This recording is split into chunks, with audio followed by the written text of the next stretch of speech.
Good morning, Greg.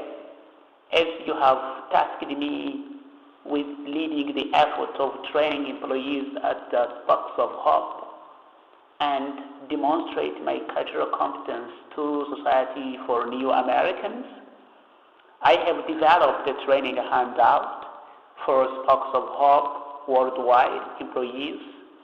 I have completed and evaluated the reflection activities, and I spoke to employees at Sparks of Hope, and I am getting ready to speak to Society for New Americans Board of Directors. But before I go ahead and speak to Society for New Americans Board of Directors, I would like to lead you through the handout that I drafted. The handout will be composed of the explanation of cultural competence. I will identify at least 3 ways that the culture impacts communication between people. I will identify at least 3 verbal and non-verbal cues to pay attention to during communication with people from other cultures, and how best to respond to these unfamiliar cultural cues. I will give and analyze these 3 situations in which culture plays an important role in people's relations.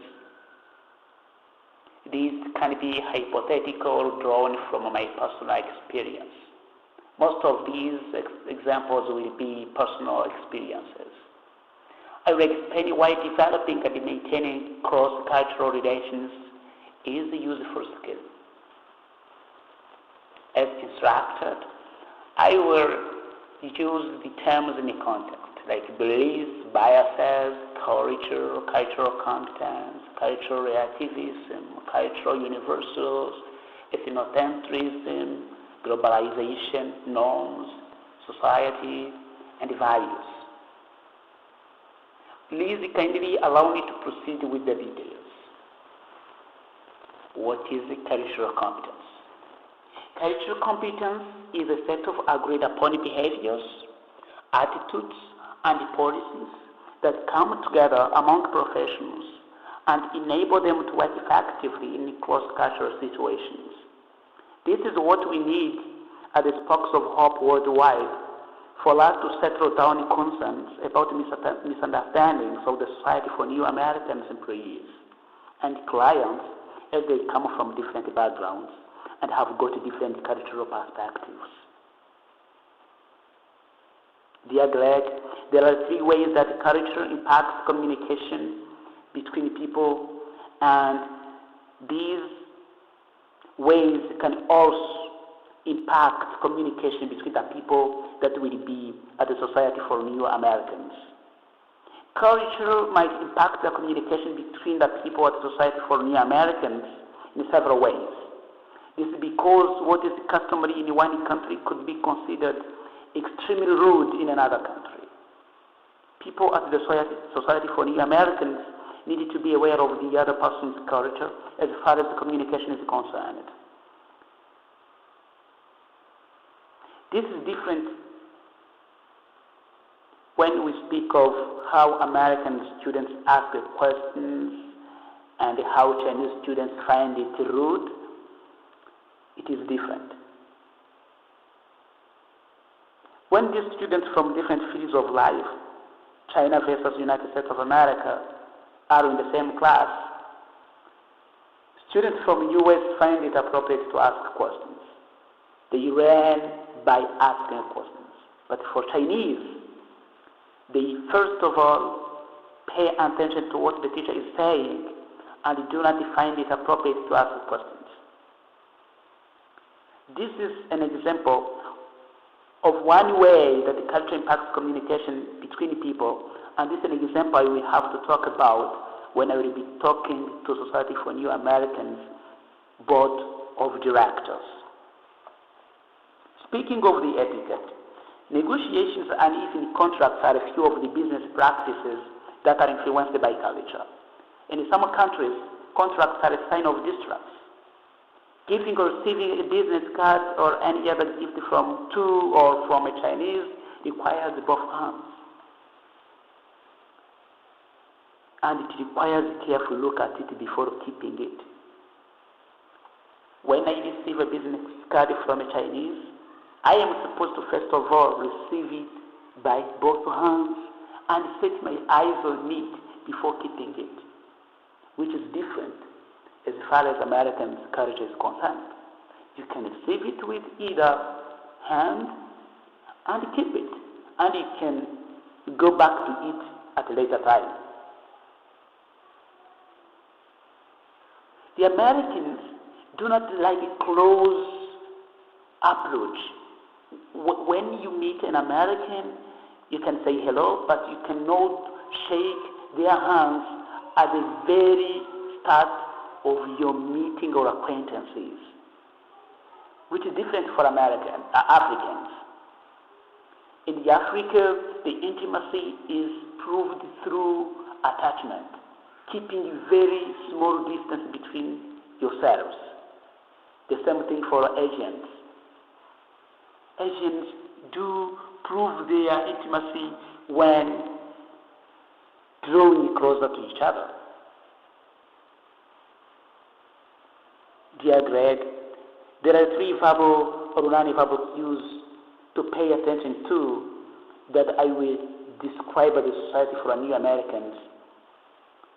This non-verbal and verbal communication should be respected and paid attention to as far as cultures from different fields of life are concerned.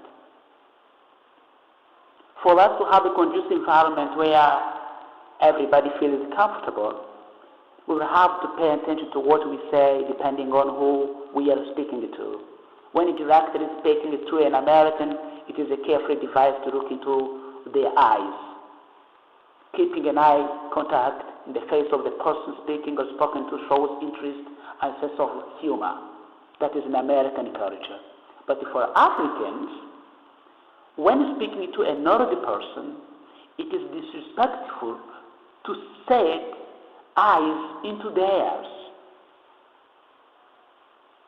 And it is disrespectful for Hispanic culture to set your eyes in theirs. According to Malaysia, this is something that Malaysia said in 2011. Nodding head might mean a different thing. In Africa and in American culture, nodding head means we are in agreement. We are in consent with what is being said. But for Indians, nodding head means you do not agree.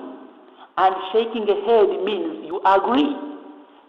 I will need to explain this to Society for New Americans Board of Directors so that they become aware of this. Americans are used to using body language. They use gestures. They pass and receive messages through body language. Body languages are generally used, but when they are used in extra or excessive way, body languages can confuse the message receiver. And the addressee might think that the speaker is showing off.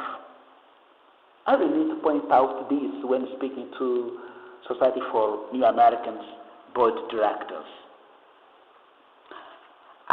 Dear Greg, I will also speak of the three situations in which culture plays an important role in people's relations. Giving a situation of my own as an example, culture has played a significant role in my relations with my classmates and the people I have been working with as co-workers from different fields of life. At high school, I was with a student from Democratic Republic of the Congo, student from Burundi, and student from Uganda. We had some different cultural traits despite being Africans. We managed to avoid ethnocentrism and fostered cultural activity. Most importantly, we learned from one another. We said no to our cultural biases, and none of us could find their culture inappropriate. We never experienced ethnocentrism. We agreed our cultural differences, but also valued our cultural universals. We had to fill the gap by enculturation. The same thing with my co-workers, teachers from the United States of America. It is a vice to look into the elders' eyes, but appropriate to Americans when speaking to each other. It is a normal thing for Americans to call you by your proper name despite a higher position or age. I'm getting used to my Americans' ways of living, and I'm able to know how to behave depending on circumstances I find myself in. We have all blended very well socially. Speaking of the example that is given as a College for America project resource entitled Society for New Americans Company Overview, cultural differences played an important role through the Society for a New Americans community. Due to the fact that the board members of the Society for New Americans are from diverse backgrounds, they benefit from these differences and offer the same services to immigrants and distorted refugees. What they know and what they want to know clearly is to be aware of what is happening. Nobody else has ever told them through the same thing happening here. They are learning from one another, but they are not aware. I will go there to put this out and let this out for them to be able to recognize what is going on, that they are learning others' culture, that they need to improve how they learn and how they can adapt to others' ways of living. The board members are from different countries that are Ghana, Vietnam, Guatemala, Canada, and Bosnia. These members, having migrated at different times and under different circumstances, they do provide equal opportunities for all members, decrease the cultural distance, foster productive and cohesive communities, and welcome new Americans. Dear Greg, I also will refer to an example of students from Iraq and students from the United States of America, how they got connected via social media, and how they learned from one another, and how they forgave one another, and how they decided to let bygones be bygones, to forget about the past, to shift the blame from all Americans to American soldiers who brought Iraq to war. I will speak of the reasons why developing and maintaining cross-cultural relations is a useful skill that will help employees and clients at their organization, which is Society for New Americans. It is a useful skill to develop and maintain cross-cultural relationships for a number of reasons. I'll tell them that they will benefit from learning about different cultures. I will teach them that they will benefit from introducing cross-cultural concepts to new employees. They will benefit from avoiding stereotypes. These people will be able to differentiate cultural backgrounds and be able to establish trust as a key to sustain successful relationships among themselves. They will be confident to one another. Conflicts that might arise will be reduced to the minimum. There will be peace at the Society for New Americans. They will be able to think of partnering with other non-profit international organizations that are built up to help disadvantaged people from misfortunate backgrounds. People at the Society for New Americans will be able to possibly run international businesses thanks to globalization, thanks to diversity. I will be able to tell them the opportunities that might come as people will be feeling at home, working wherever. They will easily identify who has got relevant and required skills to a specific job. They will be referring one another to a given opportunity. They will intermarry. Children will be born to people from different backgrounds. Thank you, Mr. Greg. This is what I will talk about.